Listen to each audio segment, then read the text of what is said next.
Mr. President, as the new chairman of the Budget Committee, wanted to take a few moments to talk about the $1.9 trillion budget resolution that I hope will be passed late tomorrow night.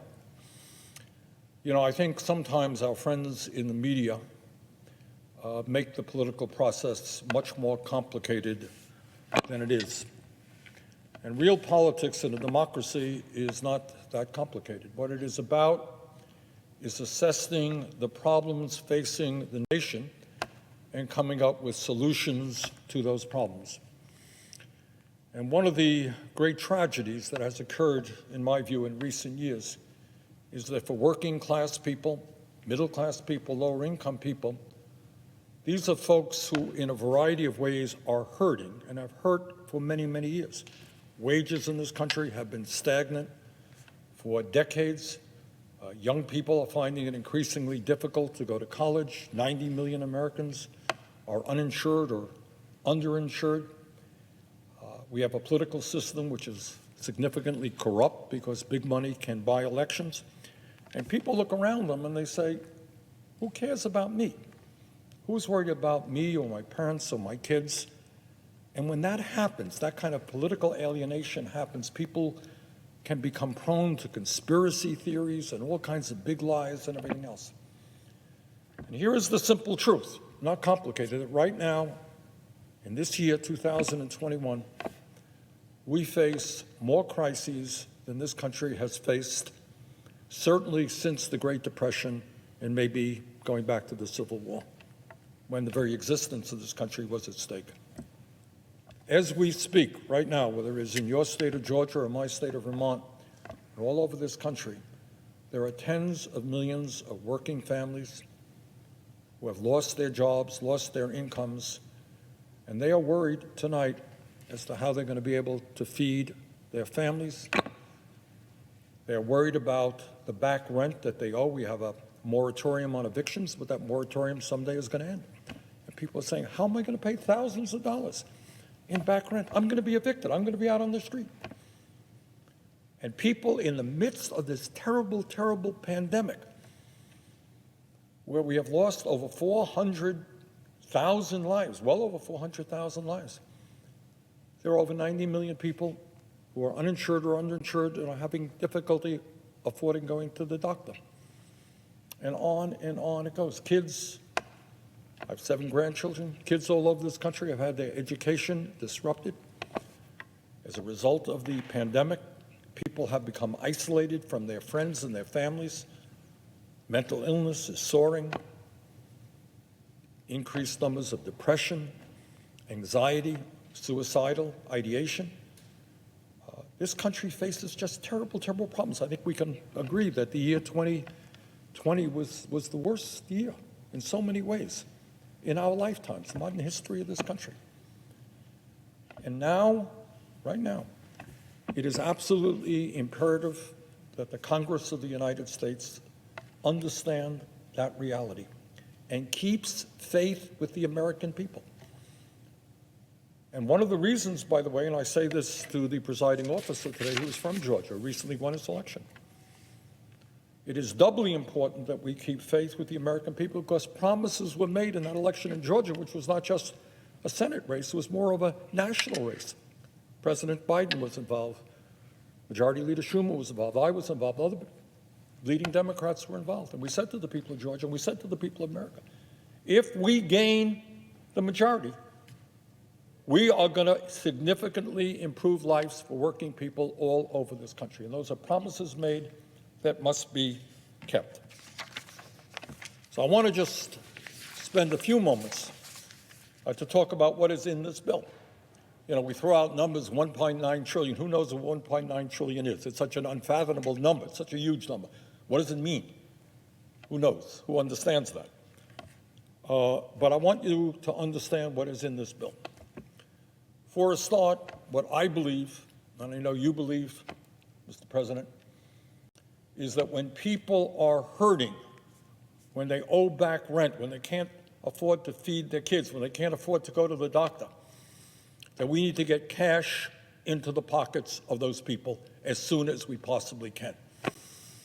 And I was one of the people here a month ago, weren't a whole lot of people talking about it. I said, we need direct payments. We need to get cash into the hands of people, and I fought very hard. We ended up with just $600 in the last bill. Wasn't enough. It's a start, not enough. But we said our goal was $2,000, and in this bill, there will be an additional $1,400 for every working class man, woman, and child. So if you are an individual, single person, making $75,000 or less, when we pass this legislation, you're going to get a check for $1,400. If you are a couple earning less than $150,000, and let's just say you have 2 kids, each person in the family, the husband, the wife, and the 2 kids, are going to get $1,400 apiece. That's $5,600. And let me tell you something, for a struggling working class family, that $5,600 is going to mean an enormous amount. Allow people to pay the rent, allow people to pay off their debts, allow people to go to the doctor. So that's what this legislation is about. We made a promise. Some of us made that promise, I did, that we would make sure that working class families, each individual gets $2,000, and we're going to keep that promise. $600 then, $1,400 now. As a result of this pandemic, we have seen a horrific increase in unemployment. Unemployment is soaring all over this country. Millions of workers have lost their jobs. They got no income coming in. The extended unemployment benefits that were previously passed are going to expire in mid-March. What this legislation does, very importantly, if you're unemployed right now and you're worried that you're going to lose your unemployment, when we pass this legislation, your unemployment is going to be extended through the end of September, and on top of the normal unemployment benefits you get from your state, and they vary state to state, you're going to get an additional $400 a week. We will not turn our backs on the millions of unemployed workers in this country. Included in the legislation that we are fighting for is the need to raise the minimum wage in this country from the starvation wage that currently exists of $7.25 an hour to a living wage of $15 an hour. Now, we understand that restaurants and small businesses are hurting, and in this legislation there will be a significant amount of money to make sure that small businesses will be able to afford that wage increase. But you know, when we talk about the economy, the media very often focuses on the stock market. That's important. We can focus on unemployment, terribly important. But what we don't focus on enough is that half of our workers in this country are living paycheck to paycheck. They got nothing in the bank, and they have to live off the paycheck they make. And if they have an automobile problem, car breaks down, somebody in the family gets sick, they're in deep financial trouble. And it seems to me that in the richest country in the history of the world, it is not too much to demand that if you work 40 hours a week, you don't live in poverty. $15 an hour is not going to make anybody rich. But I have seen workers and talked to workers all over this country trying to raise their kids on $10, $12 an hour, and you can't do it. So $15 an hour is an important start in making sure that all working people in this country can live with dignity. Mr. President, this legislation will expand the child tax credit from $2,000 to $3,000 and to $3,600 for families with kids under the age of 6. Now, what is not talked about very much in America, not by politicians, not by the media, is the fact that we have one of the highest rates of childhood poverty of almost any major country on earth. And that is a terrible, terrible thing. Politicians give speeches, the future of this country is with our children, and so forth and so on. They got millions of kids living in poverty.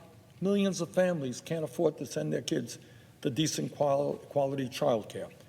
So expanding the child tax credit will go a very long way to reduce child poverty in America, and that is something that we must do.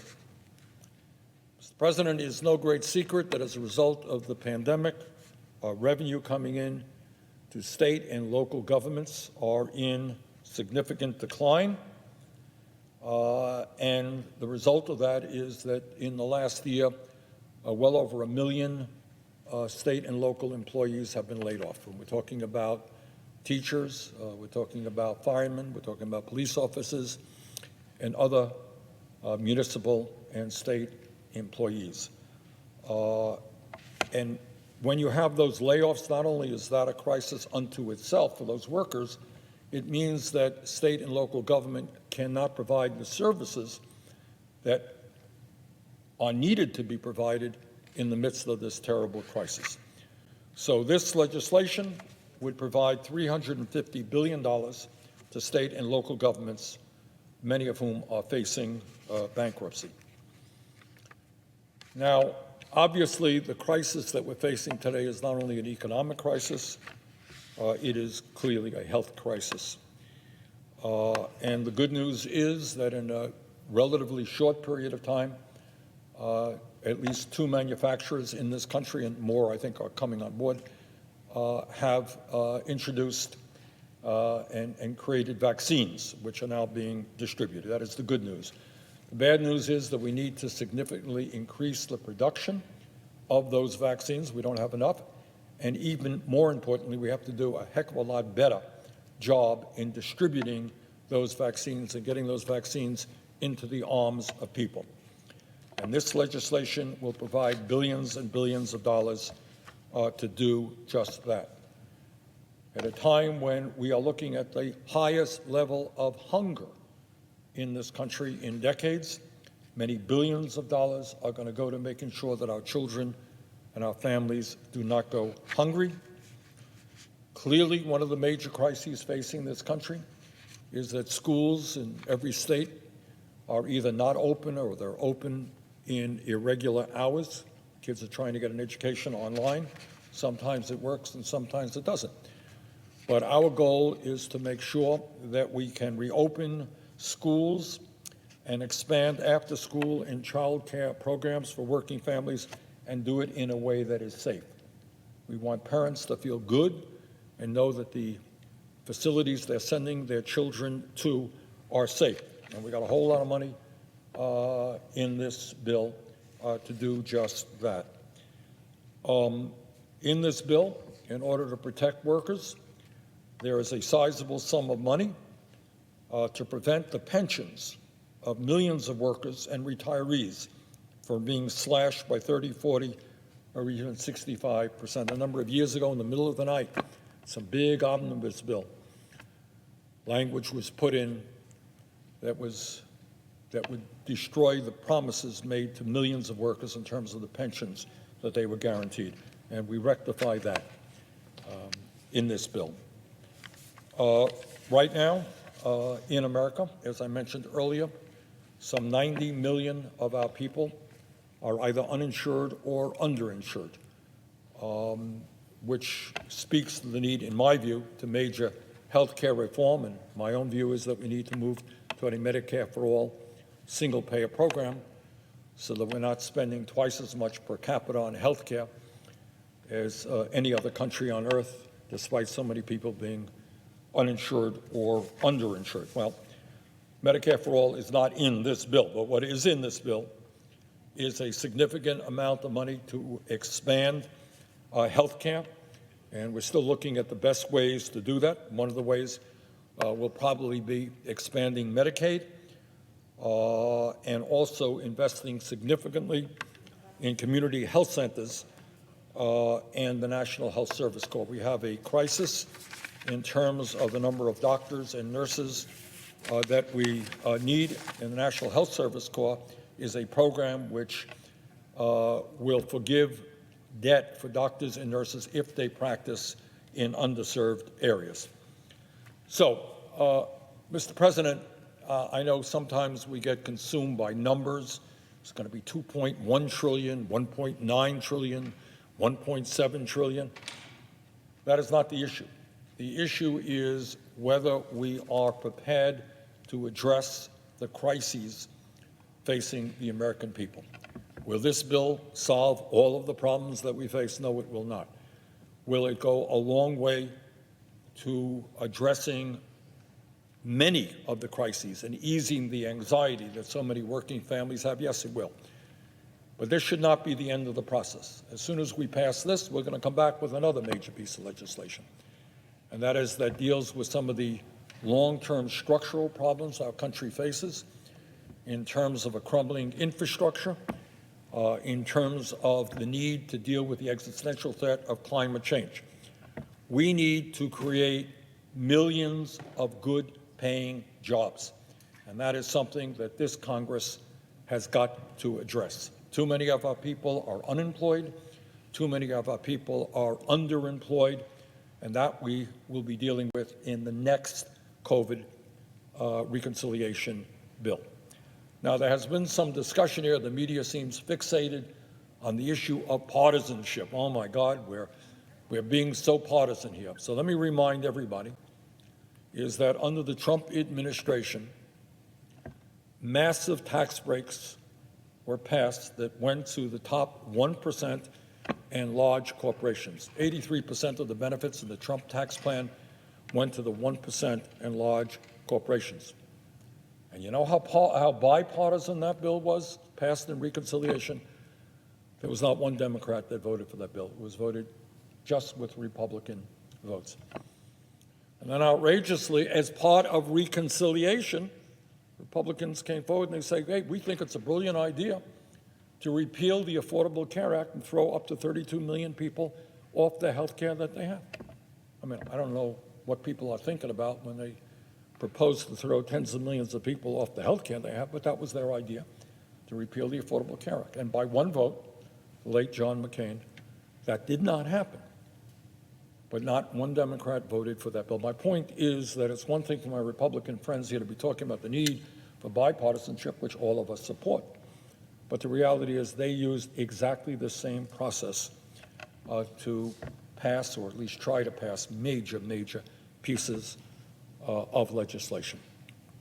So, Mr. President, all that I want to say is that we are living in an unprecedented moment in American history. And again, it is quite likely that this Congress today, President Biden, are facing more serious crises than any president, certainly since FDR, maybe going back to Abraham Lincoln, have faced. We got a health care crisis, we got a pandemic, we got an economic meltdown, we got an education crisis, we got an infrastructure crisis, we got a criminal justice crisis, we got an immigration crisis, you name it, we got it. And either we are going to have the courage to address those problems or we're not. And I think now is the time to do it. So we certainly look forward to support from our Republican colleagues. But what is most important is that at a time of massive pain and anxiety, this Congress acts boldly on behalf of working families. For too long, we have seen the Congress give tax breaks to billionaires. We have seen lobbyists work to get hundreds of billions of dollars in corporate welfare for people who don't need it. We have seen a tax system in which major corporations like Amazon, maybe the most profitable corporation in America, one of the most profitable corporations, owned by the wealthiest guy in America, pays zero in federal taxes. And right now, the very rich have an effective tax rate which is lower than working families. So I know it may sound like a radical idea, but the time is now for the United States Congress to begin to represent the vast majority of the people, the working class of this country, the middle class of this country, lower income people who are struggling. Let us work together. Let us crush this terrible pandemic. Let's get our kids back to school. Let's reopen our economy. And let us create a government that works for all of us and not just the very few. And with that, Mr. President, I would yield the floor.